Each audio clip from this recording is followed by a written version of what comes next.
नमस्कार, आप सभी ने अध्याय 13 में भाग 5 पढ़ लिया। भाग 5 में आपने कृत्रिम कायिक जनन और सूक्ष्म प्रवर्धन यानी ऊतक संवर्धन की विधि के बारे में पढ़ा था। अब आते हैं भाग 6 में, उसके आगे के टॉपिक्स के बारे में पढ़ेंगे जो कि होगा लैंगिक जनन। लैंगिक जनन किस प्रकार से होता है भाग 6 में आप पढ़ेंगे। तो टॉपिक शुरू करने से पहले आपसे जो भाग 5 में क्वेश्चंस किए गए थे उनके आंसर्स देख लेते हैं। सबसे पहले आपसे क्वेश्चन किया गया था कि जड़ द्वारा कायिक जनन किन पौधों में होता है। तो जड़ द्वारा कायिक जनन की प्रक्रिया किन पौधे में होता है? शकरकंद, शतावर, डहेलिया में। नेक्स्ट क्वेश्चन किया गया था कि कंद के द्वारा कायिक जनन किस में होता है, यानी कंद किस पौधे का कायिक प्रवर्ध है। तो कंद है आलू का। फिर इसके बाद क्वेश्चन पूछा गया था प्रकंद किस पौधे का कायिक प्रवर्ध है। तो प्रकंद अदरक और हल्दी में पाया जाता है। नेक्स्ट क्वेश्चन किया गया था घनकंद का उदाहरण बताइए। तो घनकंद का उदाहरण अरबी, केसर, जिमीकंद, बंडा आदि। नेक्स्ट क्वेश्चन पूछा गया था कि सल्ककंद के उदाहरण बताइए। तो सल्ककंद का उदाहरण है प्याज, लहसुन और रजनीगंधा। नेक्स्ट क्वेश्चन किया गया था कि ऊपरी भूस्तरीय किन पौधों में पाया जाता है। तो ऊपरी भूस्तरीय पाया जाता है दूब घास में, खट्टी बूटी में और सेंटेला में। नेक्स्ट क्वेश्चन किया गया था कि अंतः भूस्तरीय किन पौधों में पाया जाता है। तो अंतः भूस्तरीय पाया जाता है पुदीना में, मिंट में और गुलदाउदी में। नेक्स्ट क्वेश्चन किया गया था कि भूस्तरीय किस पौधे में पाया जाता है। तो भूस्तरीय पाया जाता है स्ट्रॉबेरी में। नेक्स्ट किया गया था कि भूस्तरीय किन पौधों में पाया जाता है। तो भूस्तरीय पाया जाता है जलकुंभी यानी समुद्र शोक और पिस्टिया में। नेक्स्ट क्वेश्चन किया गया था कि पत्ती द्वारा कायिक जनन किन पौधों में होता है। तो पत्ती द्वारा कायिक जनन होता है ब्रायोफिल्लम यानी अजूबा में और बिगोनिया में। नेक्स्ट क्वेश्चन किया गया था कि प्रकलिका द्वारा यानी बल्बिल के द्वारा किस पौधे में कायिक प्रजनन होता है। तो इसका आंसर होगा अगेव के पौधे में। नेक्स्ट क्वेश्चन किया गया था कृत्रिम कायिक जनन की कितनी विधियां हैं। तो कृत्रिम कायिक जनन की आपको 4 विधियों के बारे में बताया गया था। इसमें सबसे पहला आता है कलम लगाना यानी कटिंग। दूसरा आपको बताया गया रोपड़ यानी ग्राफ्टिंग। तीसरा आपको बताया गया दाब लगाना यानी लेयरिंग। और चौथा आपको बताया गया गूटी बांधना यानी गूटिंग। नेक्स्ट क्वेश्चन किया गया था कि रोपड़ की प्रक्रिया में, ग्राफ्टिंग की प्रक्रिया में उच्च किस्म के पौधे की जो टहनी ली जाती है उसे क्या कहते हैं। तो रोपड़ प्रक्रिया में उच्च किस्म की जो टहनी होती है उसे हम कलम कहते हैं, और जो निम्न किस्म की पौधे की टहनी होती है उसे हम स्कंद यानी सियोन कहते हैं। नेक्स्ट क्वेश्चन किया गया था कि सूक्ष्म प्रवर्धन की विधि में जिस पौधे के ऊतक को लिया जाता है उस ऊतक को क्या कहते हैं। तो सूक्ष्म प्रवर्धन की विधि में हम किसी वांछित पौधे के जो ऊतक लेते हैं उस ऊतक को हम एक्सप्लांट कहते हैं। नेक्स्ट क्वेश्चन किया गया था कि एक्सप्लांट को हम संवर्धन माध्यम में रखते हैं जिससे उसकी कोशिकाएं विभाजित होकर कोशिकाओं का समूह बना लेती है, उसे क्या कहते हैं।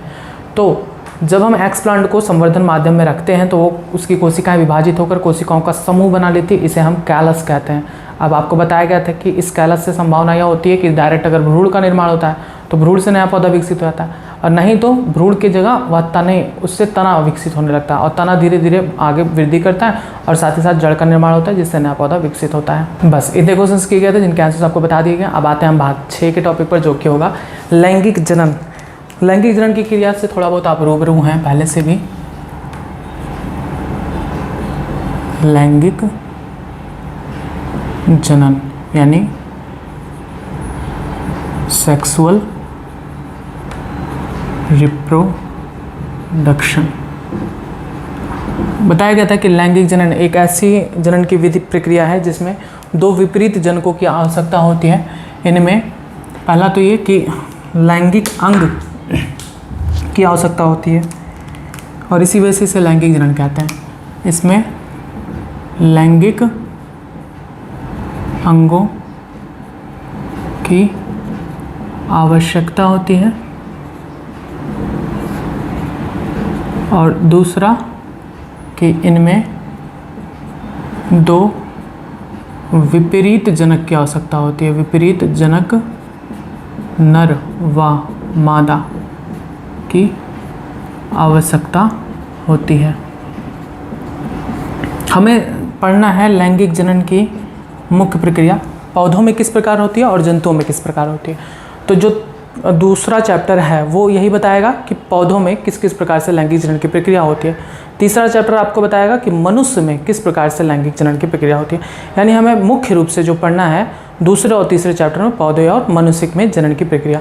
तो हम यहाँ पर ये देखेंगे कि पुष्प में लैंगिक अंग क्या होता है और मनुष्य में लैंगिक अंग क्या होता है। पहले हम मनुष्यों को देखते हैं। मनुष्य में लैंगिक अंग नर में होता है वृषण और मादा में होता है अंडाशय। वृषण यानी टेस्टिस और अंडाशय यानी ओवरी। और पौधों में अगर देखें तो पौधों में लैंगिक अंग के रूप में उसमें पुष्प पाया जाता है यानी फ्लावर। ठीक है, क्लियर हुआ? लैंगिक अंग आपको पता चला कि मनुष्य में क्या है, नर में वृषण होता है लैंगिक अंग, और भी बहुत सारे लैंगिक अंग होते हैं। यहाँ पर जो मुख्य लैंगिक अंग है उनकी बात कर रहे हैं। लैंगिक अंग में और भी बहुत सारे संरचनाएं होती हैं जो लैंगिक अंग में सहायक होती हैं, लेकिन यहाँ पर मुख्य लैंगिक अंग की अगर बात करें तो वृषण और अंडाशय, क्योंकि इन्हीं में युग्मक का निर्माण होता है। और आपको पता है कि लैंगिक जनन में युग्मकों का ही संलयन होता है जिससे नए पौधे का नए जीव का निर्माण होता है। नर है, मादा है। मैंने बताया कि नर में पाया जाता है वृषण और मादा में होता है अंडाशय। नर में वृषण में बनता है नर युग्मक, और आपको बताया है कि युग्मकों के बनते समय कौन सा विभाजन होता है, कमेंट बॉक्स में लिख दीजिए,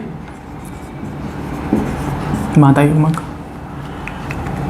और यही नर युग्मक और मादा युग्मक आपस में मिलते हैं और इससे एक संरचना का निर्माण होता है जिसे हम युग्मनज या इंग्लिश में इसे हम जाइगोट कहते हैं, बनता है। ठीक है, मेल में मेल गैमीट और फीमेल में फीमेल गैमीट। मेल गैमीट और फीमेल गैमीट आपस में जब मिलते हैं तो उससे जाइगोट का निर्माण होता है यानी युग्मनज का। युग्मनज वृद्धि करता है और इससे बनता है भ्रूण यानी एम्ब्रियो, और एम्ब्रियो विकसित होता है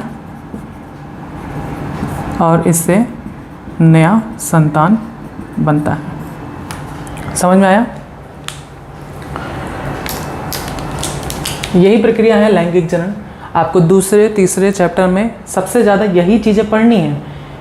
इसी को अगर आप समझ गए तो आप पहले से लेकर चौथे चैप्टर तक पूरी तरीके से आप समझ पाओगे।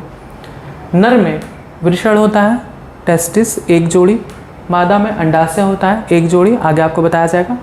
इनमें नर युग्मक का निर्माण होता है और इनमें मादा युग्मक का निर्माण होता है। और आपको बताया है कि युग्मकों के निर्माण के समय कौन सा विभाजन होता है, अर्धसूत्री विभाजन होता है।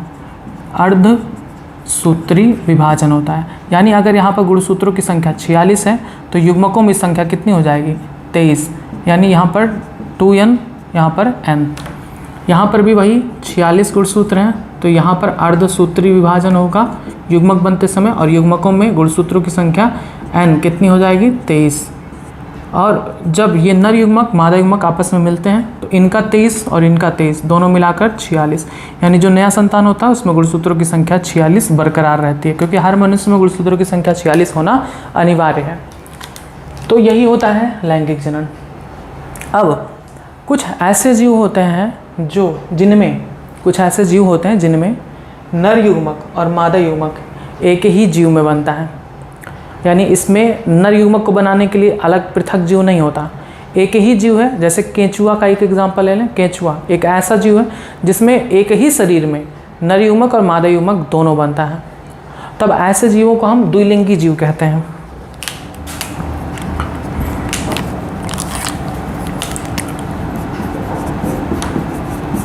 द्विलिंगी जीव यानी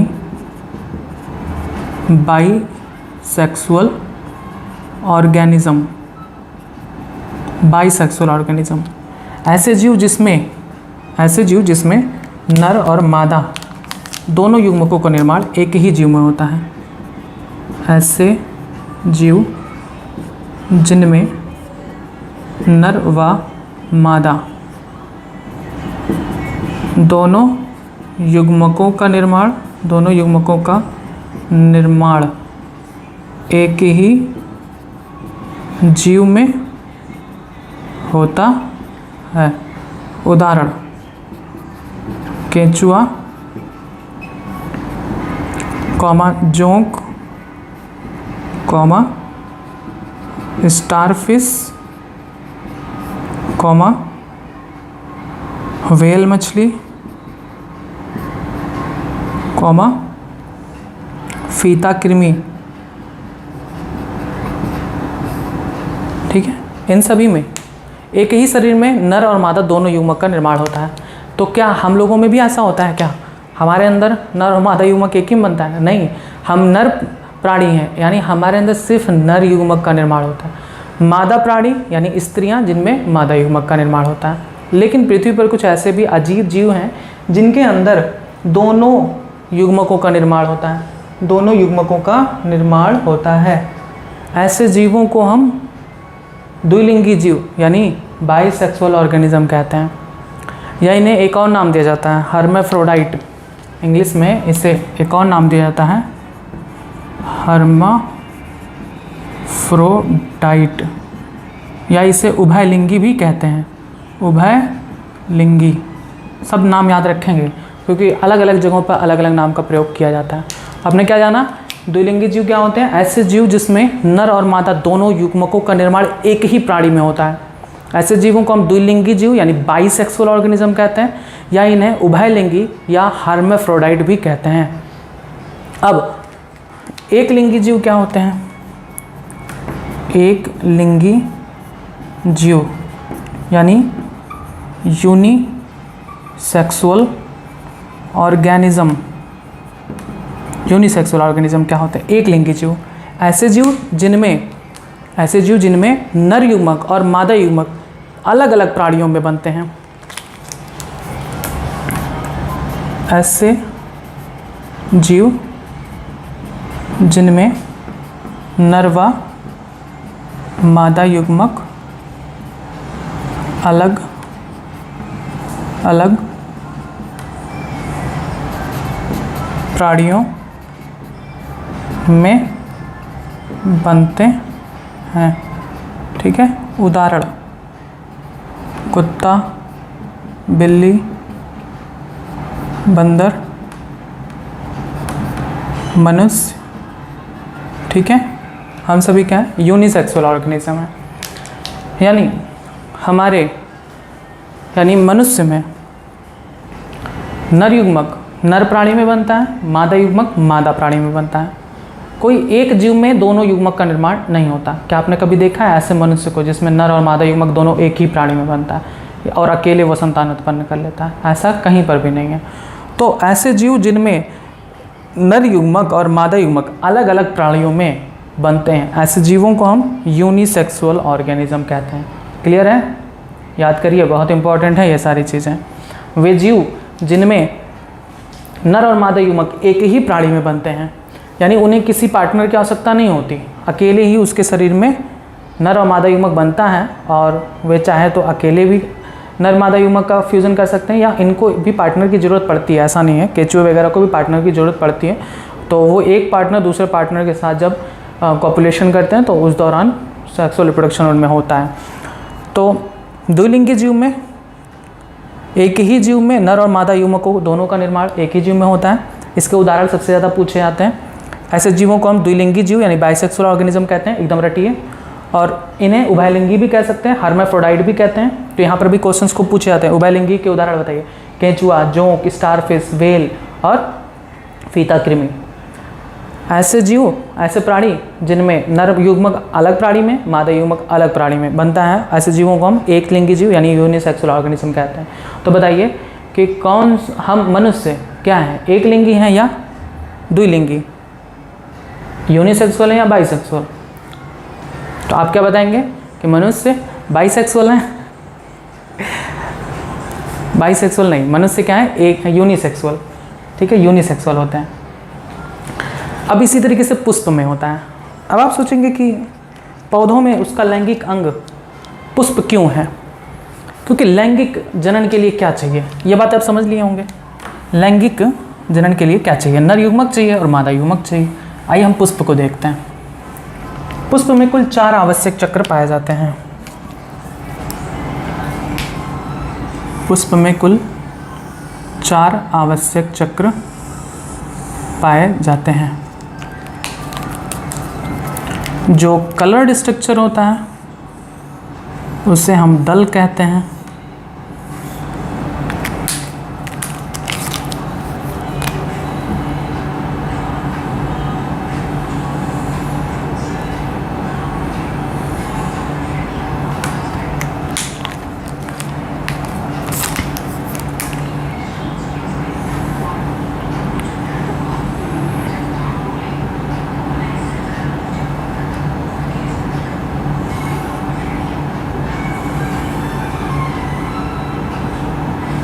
ये है एक पुष्प की संरचना। इस पुष्प में जितने भी पुष्प होते हैं उसमें जो कलर्ड संरचना होती है उसे हम दल कहते हैं, और जो ग्रीन रंग की संरचना होती है जो पुष्प के नीचे पत्ती की नुमा लगी होती है उसे हम बाह्य दल कहते हैं, और ये कहलाते हैं पुंकेसर, और ये कहलाते हैं स्त्रीकेसर या जायांग।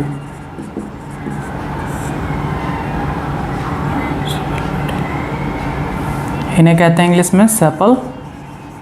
Group of sepal is called calyx. इन्हें कहते हैं petals. Group of petals is called corolla. And पुंकेसर यानी स्टमेन, और group of stamen is called androecium. इसे एंड्रोसियम भी कह सकते हैं। ये क्या है? स्त्रीकेसर, यानी इन्हें हम कहते हैं, क्या कहते हैं? Pistil, pistil, pistil, pistil, pistil, या इसे हम group of pistil is called gynoecium. आइए, इस पुष्प में कुल 4 चक्र होते हैं, जिसमें 2 चक्र सहायक होते हैं, दल और बाह्य दल सहायक होते हैं, क्योंकि ये सिर्फ जनन में सिर्फ सहायता करते हैं। जो मुख्य अंग होते हैं पुष्प के, जो मुख्य अंग होते हैं वो है पुंकेसर, क्योंकि पुंकेसर नर भाग होता है, पुष्प का नर भाग होता है, और स्त्रीकेसर पुष्प का मादा भाग होता है। क्योंकि इसके पुंकेसर में ये भाग आप जो देखते हैं इसे हम कहते हैं एंथर, परागकोश, और इसी में बनते हैं परागकण। परागकण के अंदर होते हैं नर युग्मक, यानी यहाँ पर बनता है नर युग्मक, और ये होता है स्त्रीकेसर होता है इसका मादा भाग, जिसके अंदर आप अगर देखें तो बहुत सारे अंडाशय पाए जाते हैं, बहुत सारे अंडाशय पाए जाते हैं। ये है अंडाशय, और अंडाशय के अंदर बनता है, अंडाशय के अंदर बनता है मादा युग्मक। ठीक है, बात समझ में आई? इसीलिए कहते हैं कि पौधों में उसका पुष्प उसका लैंगिक अंग होता है, जो हम लोग तोड़ के सूंघ लेते हैं या सूंघ के फेंक देते हैं, वो पौधे का लैंगिक अंग है, जिससे वो नए संतान को उत्पन्न करता है। आपने देखा होगा सामान्य रूप से ये अमरूद के पौधे में दिखता है। अमरूद के पौधे को आप अगर देखें तो उसके पुष्प को देखते रहें, कुछ दिन बाद आप देखेंगे उस पुष्प से धीरे धीरे उसके नीचे का भाग फूलता जाता है और फल निर्माण होता है। फल के अंदर बीज होते हैं और बीज से ही नया पौधा बनता है। ये जो बीज होता है उसका निर्माण लैंगिक जनन के दौरान ही होता है, नर युग्मक और मादा युग्मक के फ्यूजन से। तो पुष्प में नर युग्मक पुंकेसर में बनता है और मादा युग्मक स्त्रीकेसर में। ठीक है, ये समझ में आया? जैसे मनुष्य में नर भाग मादा भाग अलग था, नर में वृषण पाए जाते हैं जिसके अंदर नर युग्मक बनता है, मादा में अंडाशय पाए जाते हैं जिसके अंदर मादा युग्मक बनता है। उसी तरह से पुष्प में पुंकेसर है जिसमें नर युग्मक बनता है, और स्त्रीकेसर है जिसमें मादा युग्मक बनता है। समझ में आया? पुष्प का ये लैंगिक अंग है। अब इनमें भी द्विलिंगी और एक लिंगी पुष्प होते हैं। इनमें भी द्विलिंगी पुष्प यानी बाइसेक्सुअल फ्लावर होते हैं, यानी ऐसा पुष्प जिसमें पुंकेसर और स्त्रीकेसर दोनों एक ही पुष्प में हो। ऐसा पुष्प जिसमें पुंकेसर और स्त्रीकेसर एक ही पुष्प में हो, ऐसे पुष्प को क्या कहेंगे? ऐसे पुष्प को द्विलिंगी पुष्प कहते हैं। क्लियर है? ऐसे पुष्प को द्विलिंगी पुष्प कहते हैं जिसमें नर भाग और मादा भाग एक ही पुष्प में उपस्थित होता है। लेकिन कुछ पुष्प ऐसे होते हैं जिनमें मादा भाग अलग होता है, यानी ये मादा भाग है, और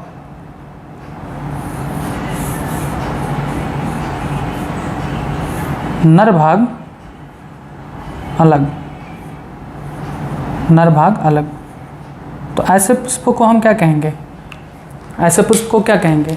एक लिंगी पुष्प कहेंगे, क्योंकि इनके पास एक ही लिंग है, ये नर है और ये मादा है। ये एक लिंगी पुष्प है, ये एक लिंगी पुष्प है, यानी एक लिंगी पुष्प यहाँ नहीं लिखेंगे, एक लिंगी पुष्प यूनिसेक्सुअल फ्लावर। एक लिंगी पुष्प क्या होते हैं? ऐसे पुष्प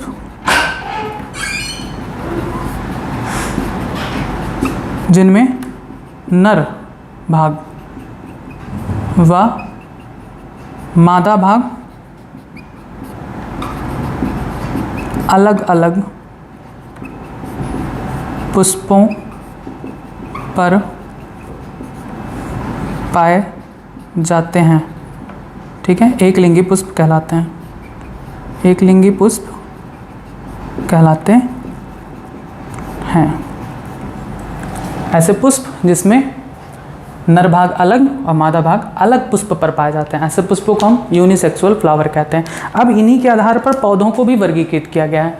ऐसे पौधे जिसमें द्विलिंगी पुष्प पाए जाते हैं उन्हें हम द्विलिंगी पौधा कहते हैं।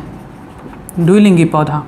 ऐसे पौधे जिसमें द्विलिंगी पुष्प पाए जाते हैं उन्हें हम द्विलिंगी पौधा कहते हैं, या इसे हम बाइसेक्सुअल प्लांट कह सकते हैं, या इन्हें मोनोसियस प्लांट कहते हैं। मोनोसियस प्लांट, यही शब्द आपको बताना था, बहुत परेशान करता है मोनोसियस, डायोसियस, तो एकदम रट डालिए कि कहीं से कोई कन्फ्यूजन ही ना रह जाए। Bisexual plant is also called monoecious plant, यानी एक ऐसा पौधा जिसमें जो पुष्प उत्पन्न होता है वो द्विलिंगी होता है। ऐसे पौधे, यहाँ पर एक लिंगी लिखता ना ज़्यादा सही है, एक लिंगी पौधा यानी यूनिसेक्सुअल प्लांट क्या होता है? ऐसा पौधा जिसमें एक लिंगी पुष्प उत्पन्न होता है, ऐसे पौधे को हम एक लिंगी पौधा यानी यूनिसेक्सुअल प्लांट और डायोसियस प्लांट कहते हैं। याद करिए, मोनोसियस क्या होता है? मोनोसियस प्लांट, मोनो मतलब एक, यानी एक ही पौधे में दोनों भाग पाए जाएं तो उसे मोनोसियस प्लांट कहते हैं। डायोसियस यानी ऐसे पौधे जिसमें नर और मादा पृथक पृथक होते हैं, तो ऐसे पौधे को हम डायोसियस प्लांट कहते हैं। याद हो गया? मोनोसियस और डायोसियस, यही दो वर्ड परेशान करेंगे।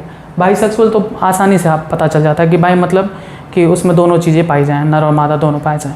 लेकिन मोनोसियस ऐसा लगता है कि मोनो मतलब एक यानी एक लिंगी, लेकिन नहीं, मोनोसियस उल्टा हो गया, ये द्विलिंगी है। मोनोसियस प्लांट मतलब द्विलिंगी और डायोसियस मतलब एक लिंगी। याद हुआ?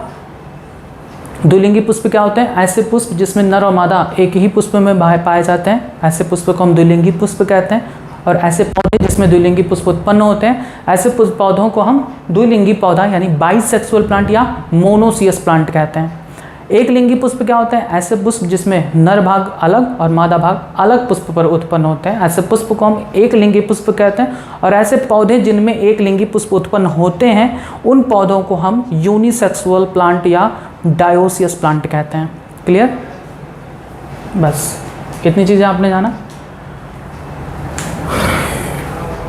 अब हम समझेंगे कि जनन प्रावस्था से पहले की प्रावस्था क्या कहलाती है जंतुओं में और पौधों में। देखिए, हर जीव पैदा होता है तो ऐसा नहीं कि पैदा होते ही वो जनन करना शुरू कर देता है। पैदा होने के बाद वो कुछ समय तक वृद्धि करता है, बाल्यावस्था आती है, उसके बाद वृद्धि करता है, किशोरावस्था आती है, फिर उसके बाद जाकर वयस्क अवस्था आती है जिसमें वो जनन के लिए परिपक्व हो जाता है। तो सभी जीव का ये गुण होता है, सभी जीव का ये गुण होता है कि वह अपने वृद्धि को पूर्ण रूप से प्राप्त करे। यानी वो जन्म लेता है, जन्म के बाद वो एक ऐसी वृद्धि की अवस्था तक पहुंचता है जहां पर वो मैक्सिमम उसकी वृद्धि हो चुकी होती है, उससे ज़्यादा उसकी वृद्धि नहीं होती। वो अवस्था जिसमें वह वृद्धि की पूर्ण अवस्था तक पहुंच जाता है, वह अवस्था जंतुओं में किशोरावस्था कहलाती है, जुवेनाइल फेज कहलाता है। और यही अगर आप पौधों में देखें कि एक पौधा है वो वृद्धि करते करते जितना मैक्सिमम वो वृद्धि कर पाएगा वो उसकी कायिक प्रावस्था कहलाती है, यानी वेजिटेटिव फेज कहलाती है। यानी हर जीव अपने वृद्धि की अवस्था या परिपक्वता तक पहुँचते हैं, इसे किशोरावस्था कहा जाता है जंतुओं में, और इसे पौधों में कायिक प्रावस्था कहा जाता है। यानी लैंगिक जीवन आरंभ करने से पहले सभी जीव अपने वृद्धि की एक निश्चित अवस्था या परिपक्वता तक पहुंचते हैं। जंतुओं में इस अवस्था को क्या कहते हैं? किशोरावस्था। जंतुओं में इसे किशोरावस्था यानी जुवेनाइल फेज कहते हैं।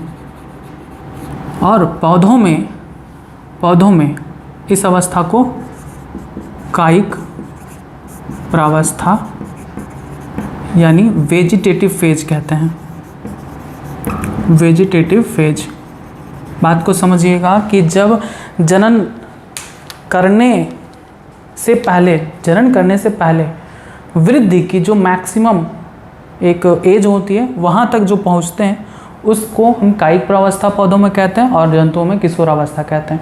यानी किशोरावस्था और कायिक प्रावस्था के दौरान ये जनन नहीं करेंगे। किशोरावस्था के समाप्त होने के बाद मान लो कि अगर मनुष्य में महिलाओं में 13 वर्ष माना जाता है, 12 वर्ष माना जाता है, और पुरुषों में 16 वर्ष माना जाता है, तो 13 वर्ष 16 वर्ष ये आयु होती है जुवेनाइल फेज की। और उसके बाद जब वो जनन के लिए परिपक्व हो जाते हैं, वो संतान पैदा करने में सक्षम हो जाते हैं, तब वो अवस्था वयस्क अवस्था कहलाती है। समझ में आया? 12 साल महिलाओं के लिए, 16 साल पुरुषों के लिए, ये एक एवरेज वैल्यू मानी जाती है कि 12 साल तक वो वृद्धि करते हैं, यानी वो जुवेनाइल फेज में होते हैं। 12 से 13, 14, 15 और उसके बाद का जो समय होता है वो उनकी वयस्क अवस्था कहलाती है, जनन प्रावस्था कहलाती है, रिप्रोडक्टिव फेज कहलाती है। 12 तक जुवेनाइल फेज और 12 के बाद रिप्रोडक्टिव फेज, यानी वो जनन करने में सक्षम हो जाते हैं, संतान उत्पन्न करने में सक्षम हो जाते हैं। तो वहाँ पर उसे 12 साल की एज को किशोरावस्था कहते हैं। 12 साल के बाद जब वो जनन करने में सक्षम हो जाते हैं तब उसे वहाँ पर हम जनन प्रावस्था यानी रिप्रोडक्टिव फेज कहते हैं। सेम यही पौधों में होता है कि पौधों में भी वृद्धि की एक निश्चित अवस्था होती है जहाँ तक वो पहुँचते हैं, तो और उसके बाद जब वे जनन करने में सक्षम हो जाते हैं तब उनका रिप्रोडक्टिव फेज शुरू होता है। अब जंतुओं में याद रखो कि जंतुओं में क्या कहते हैं? जंतुओं में किशोरावस्था कहते हैं और पौधों में कायिक प्रावस्था वेजिटेटिव फेज। इसके बाद जो फेज शुरू होता है वो जनन प्रावस्था कहलाती है, यानी किशोरावस्था के बाद वयस्क अवस्था आती है, यानी इसे हम जनन प्रावस्था कहते हैं। जनन प्रावस्था यानी रिप्रोडक्टिव फेज, और इस समय वे संतान उत्पन्न करने में सक्षम होते हैं। कायिक प्रावस्था में भी इसके बाद कायिक प्रावस्था के बाद भी पौधों में जनन प्रावस्था आती है, रिप्रोडक्टिव फेज, और वे जनन करने में सक्षम हो जाते हैं, संतान उत्पन्न करने में सक्षम हो जाते हैं। आपको समझ में आया कि कोई भी जीव जन्म लेता है तो ऐसा नहीं होता जन्म लेते ही वो संतान उत्पन्न करना शुरू करते हैं, नहीं। जनन करने के बाद वो वृद्धि करता है। वृद्धि की एक मैक्सिमम कैपेसिटी जो होती है उसकी वहाँ तक पहुँचता है, उसे जंतुओं में किशोरावस्था कहते हैं। उसके बाद वृद्धि नहीं होगी और उसके बाद वो जनन करना शुरू कर देते हैं, जनन प्रावस्था चालू हो जाता है। और पौधों में भी यही होता है कि पौधों में भी जब पौधा जन्म लेता है तो ऐसा नहीं कि उनमें भी बीज फल उत्पन्न होना शुरू हो जाए, नहीं। आपने देखा होगा कोई भी पौधा होता है अगर हम लगाते हैं तो उसमें सीधे फल तुरंत निकलना शुरू होना ही जाता, कुछ समय लगता है, उसके बाद उसमें फल वगैरह आते हैं। तो वो वृद्धि करता है, वृद्धि की जो मैक्सिमम एज तक पहुँचता है उसे हम कायिक प्रावस्था यानी वेजिटेटिव फेज कहते हैं। उसके बाद जनन प्रावस्था शुरू होती है। जंतुओं में अगर देखें, ये जंतुओं में अगर आप देखें तो जनन प्रावस्था शुरू होने से पहले कायिक किशोरावस्था के बाद और जनन प्रावस्था शुरू होने से पहले उनमें कुछ शारीरिक बदलाव आते हैं, शारीरिक या आकारिकी बदलाव आते हैं। जैसे महिलाओं में देखेंगे तो महिलाओं में स्तन ग्रंथि का विकास होता है, ये इंडिकेट करता है रिप्रोडक्टिव फेज को। जुवेनाइल फेज जहाँ तक उनकी वृद्धि हो चुकी होती है, जब जुवेनाइल फेज के बाद रिप्रोडक्टिव फेज आता है तो उनके शरीर में बदलाव आते हैं। तो उन बदलावों में बहुत सारी चीज़ें आप नोटिस कर सकते हैं। महिलाओं में स्तन ग्रंथियों का विकसित होना, पुरुषों में दाढ़ी मूंछ का आना, आवाज़ भारी होना, ये सारी चीज़ें जनन फेज शुरू होने के दौरान बदलाव आते हैं शरीर में। उसके बाद वयस्क अवस्था में, जनन प्रावस्था में मादाओं में एक चक्रीय परिवर्तन शुरू होता है, साइक्लिक चेंजेस शुरू होता है। और उस साइक्लिक चेंजेस को नॉन प्राइमेट्स में क्या कहते हैं, खूब पूछा जाता है। नॉन प्राइमेट्स यानी जो 4 पैरों पर चलने वाले जीव होते हैं, नॉन प्राइमेट जैसे गाय, भैंस, कुत्ता, बिल्ली, इन सभी में जो साइक्लिक परिवर्तन आता है हर महीने, उसे हम वहाँ पर मध चक्र कहते हैं। मध चक्र यानी ओएस्ट्रस साइकिल कहते हैं, याद करिए। नॉन प्राइमेट्स में जनन प्रावस्था के दौरान, नॉन प्राइमेट्स में जनन प्रावस्था के दौरान चक्रीय परिवर्तन होता है। उनमें इस चक्रीय परिवर्तन को मध चक्र यानी ओएस्ट्रस साइकिल कहते हैं। ठीक है, पूछा जाता है कि गाय भैंस में होने वाले मासिक चक्र को क्या कहते हैं, मध चक्र यानी ओएस्ट्रस साइकिल। प्राइमेट्स में क्या कहते हैं, नीचे लिखेंगे थोड़ा सा क्योंकि इनके बारे में और भी बताना है। प्राइमेट्स जो 2 पैरों पे लगभग चलते हैं उन्हें हम प्राइमेट्स कह सकते हैं, जैसे मनुष्य, बंदर। हालांकि बंदर 4 पैर पे चलते हैं लेकिन उन्हें हम प्राइमेट्स में ही रखते हैं।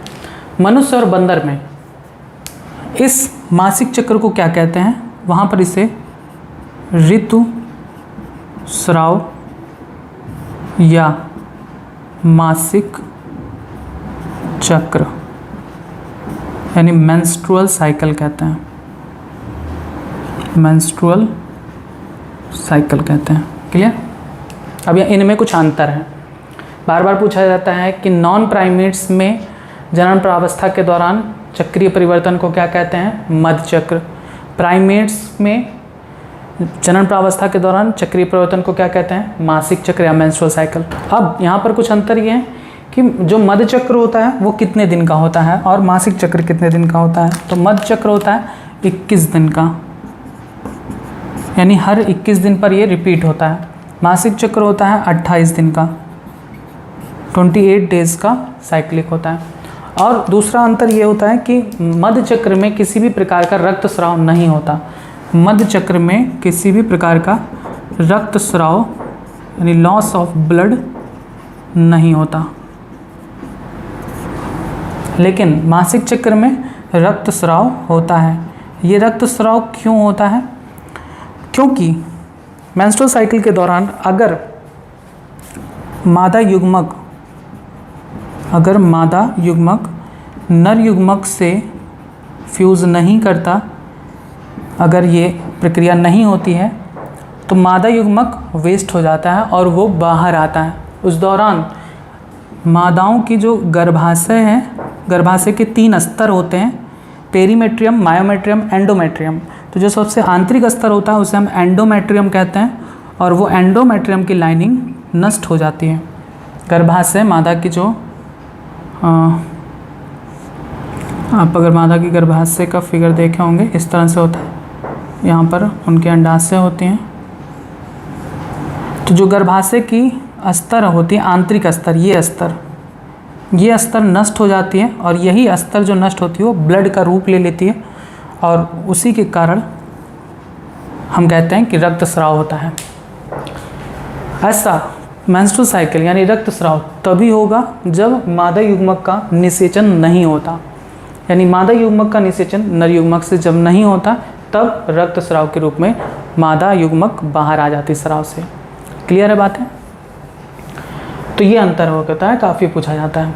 तो इतना तक आप पहले नोट करेंगे। एक बात और याद रखेंगे कि चूँकि लैंगिक जनन में दो अलग अलग जीव इन्वॉल्व होते हैं, नर और मादा, तो इनका जो युग्मक होता है, नर का युग्मक में नर का डीएनए होता है, मादा के युग्मक में मादा का डीएनए होता है।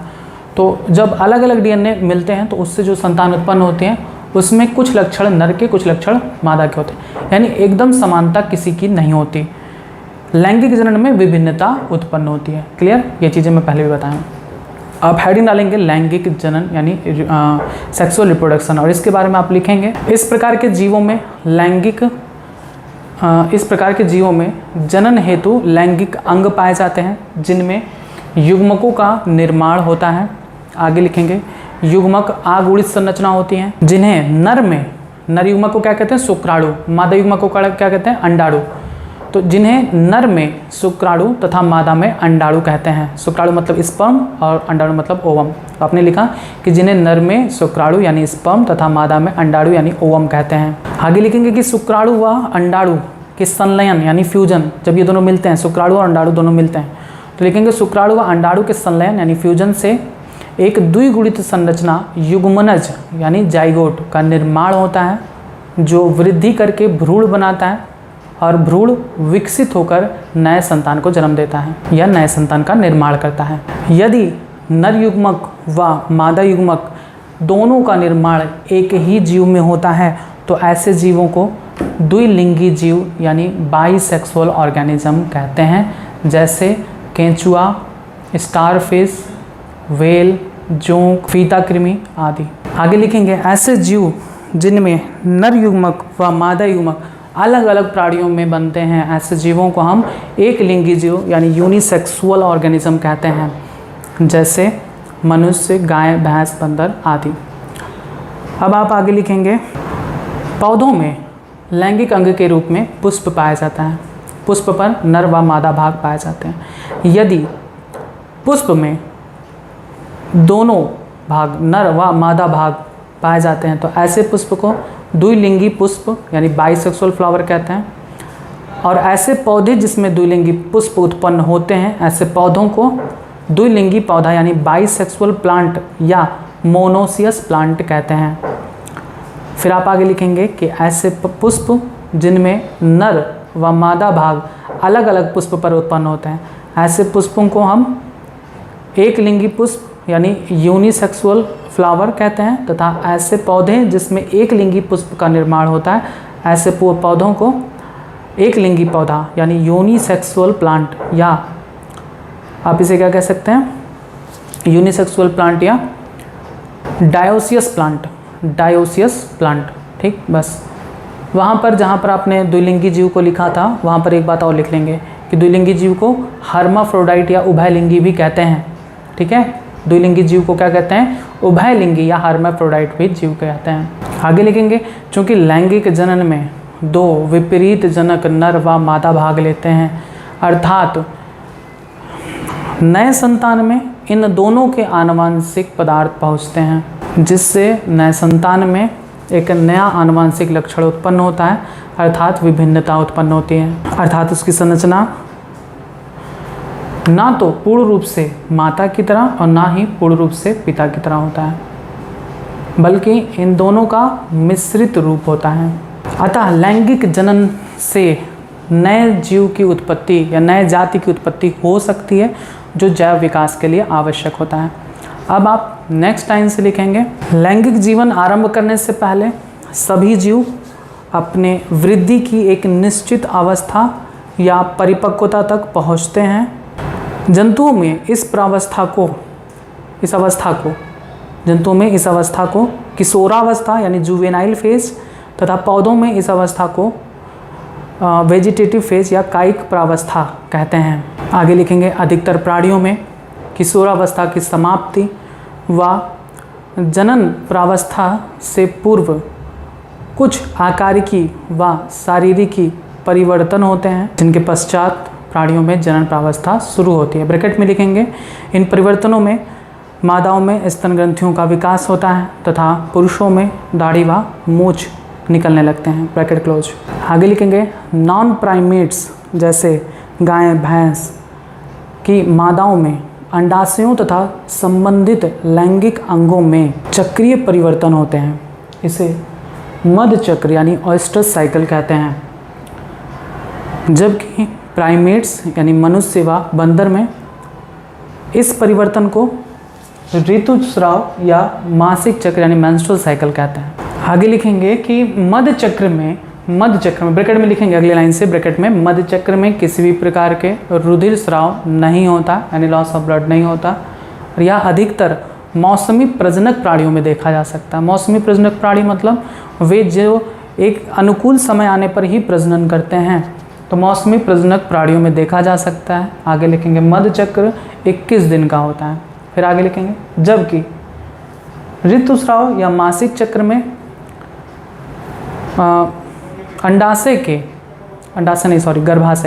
गर्भाशय के आंतरिक स्तर एंडोमेट्रियम के नष्ट होने के कारण रक्तस्राव यानी रुधिर स्राव होता है। ऐसा तब होता है जब मादा युग्मक का निषेचन नर युग्मक से नहीं हो पाता। और मासिक चक्र लगभग 28 दिन का होता है। अब यहाँ पर मैंने आपको बताया मौसमी प्रजनक क्या होते हैं। मौसमी प्रजनक ऐसे प्राणी होते हैं जो अनुकूल मौसम आने पर ही जनन करते हैं, और ऐसे जीव जो वर्ष भर जब चाहे तब जनन करें, ऐसे जीवों को हम सतत प्रजनक यानी कॉन्टिन्यूअस ब्रीडर कहते हैं, जैसे मनुष्य। लेकिन कुछ जीव ऐसे होते हैं जो अनुकूल समय आता है तभी वे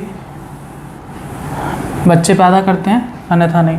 जैसे आप सभी ने गली मोहल्ले में कुत्तों को देखा होगा, उन्हें हम मौसमी प्रजनक कहते हैं।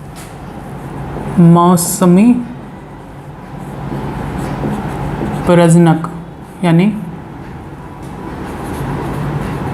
Seasonal breeders,